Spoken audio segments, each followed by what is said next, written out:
आजकल ओपीडी में polycystic ovarian disease एक एपिडेमिक की तरह सामने आया है और हर 10वां पेशेंट पॉलीसिस्टिक ओवरी का होता है।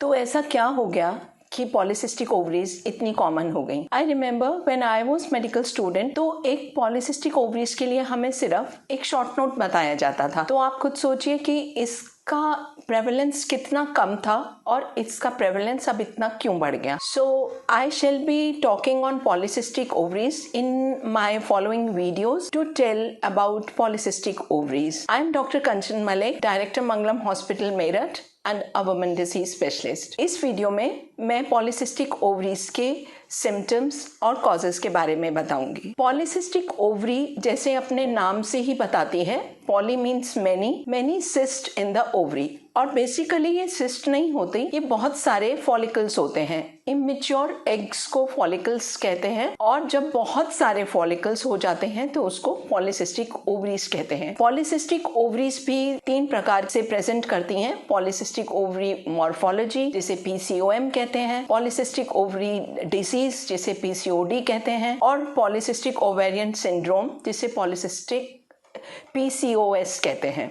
तो एक एक करके सबको समझाने की कोशिश करती हूँ मैं। पॉलीसिस्टिक ओवेरियन मॉर्फोलॉजी का मतलब है जब आपने किसी और वजह से अपना अल्ट्रासाउंड कराया और उसमें आपको एक फाइंडिंग मिली कि आपकी ओवरी में बहुत सारी सिस्ट है और आपका पैनिक बटन स्टार्ट हो जाता है कि आपको पॉलीसिस्टिक ओवरीज हैं और आप गूगल करने लगते हैं और फिर घबरा के अल्ट्रासाउंड के साथ डॉक्टर के पास जाते हैं, जबकि आपको किसी भी प्रकार का सिम्टम नहीं होता, बस ओवरीज में बहुत सारे इमेच्योर फॉलिकल्स होते हैं। तो ये इमेच्योर फॉलिकल्स अगर कोई सिम्टम नहीं करते हैं तो आपको कोई भी परेशान होने की जरूरत नहीं है। ये जस्ट एक फाइंडिंग है और इसको PCOM कहते हैं। दूसरी कंडीशन होती है जिसे PCOD कहते हैं, जिसमें आपको अगर सिम्टम्स होते हैं और आप तब डॉक्टर के पास जाते हैं और PCOD डायग्नोज होता है। यूजुअली सिम्टम्स होते हैं जिनमें आपके इरेगुलर पीरियड्स होने लगते हैं। आप ऐसे समझें कि अगर आपको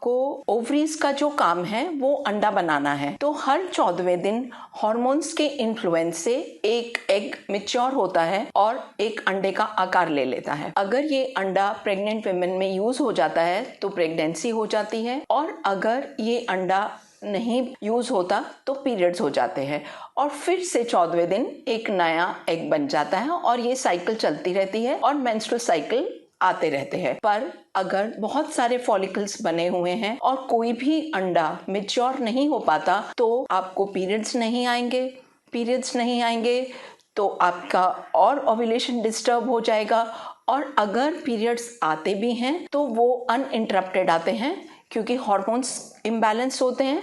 तो पीरियड्स अनइंटरप्टेड आते ही रहते हैं, बंद नहीं होते। उस कंडीशन में आप डॉक्टर के पास जाते हैं इरेगुलर पीरियड्स के लिए और इसको PCOD कहते हैं। तीसरी कंडीशन होती है जो कि PCOS कहते हैं, मतलब पॉलीसिस्टिक ओवेरियन सिंड्रोम। सिंड्रोम का मतलब आप अगर लिटरली समझें तो जब बहुत सारी फाइंडिंग्स मिलके एक डिसीज को बनाती हैं उसको PCOS कहते हैं। PCOS में इरेगुलर पीरियड्स के साथ साथ आपके और भी सिम्टम्स आने लगते हैं, जैसे कि अनवांटेड हेयर्स, फेशियल हेयर्स, चिन हेयर्स और बाकी और अनइंटरप्टेड फेशियल ग्रोथ होने लगती है और इसी तरह से इसमें आपकी ओबेसिटी बढ़ जाती है और आपकी स्किन डार्क होने लगती है। अगर इस तरीके के सिंड्रोमिक फीचर्स होते हैं along with PCOS तो उसको PCOD कहते हैं। अब हमें ये जानना है कि ये सब क्यों होता है। ऐसा माना जाता है कि ये जेनेटिक होता है, बट जेनेटिक का कोई भी स्ट्रॉन्ग एविडेंस नहीं है। Basically it's a lifestyle disease, इसीलिए ये आजकल इतनी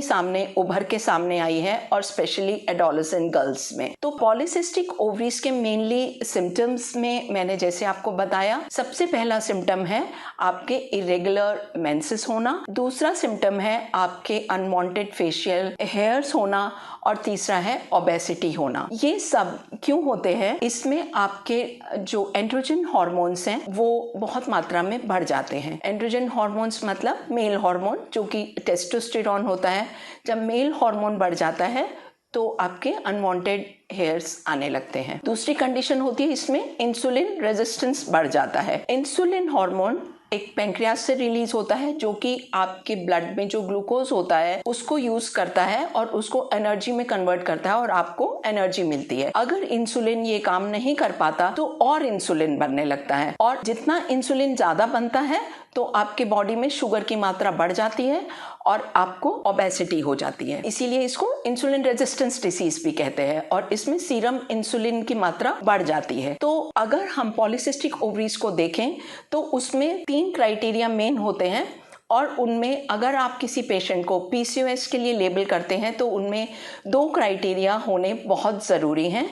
नंबर 1 इरेगुलर पीरियड्स, नंबर 2 आपके अल्ट्रासाउंड में अगर पॉलीसिस्टिक ओवरीज दिखाई देती हैं और वो एक माला की तरह ओवरी की पेरिफेरी पे आने लगती हैं और ओवरी का वॉल्यूम बढ़ जाता है। ओवरी का यूजुअल वॉल्यूम 10 ml होता है, पर अगर ओवरीज बहुत ज्यादा बल्की और बड़ी हो जाती हैं और 10 ml से ज्यादा वॉल्यूम की हो जाती हैं तो भी ये एक फीचर है पॉलीसिस्टिक ओवरीज का। और तीसरा फीचर होता है जिसमें कि आपके एंड्रोजेनिक एक्टिविटी बॉडी में बढ़ जाती है, जिससे कि आपके मेल हार्मोन्स बढ़ जाते हैं। तो इन 3 में से अगर 2 क्राइटेरिया भी आपको मिलते हैं तो उसको पॉलीसिस्टिक ओवेरियन सिंड्रोम या डिसीज लेबल करा जाता है। तो मैंने आपको इस वीडियो में कॉज और सिम्टम के बारे में बताया।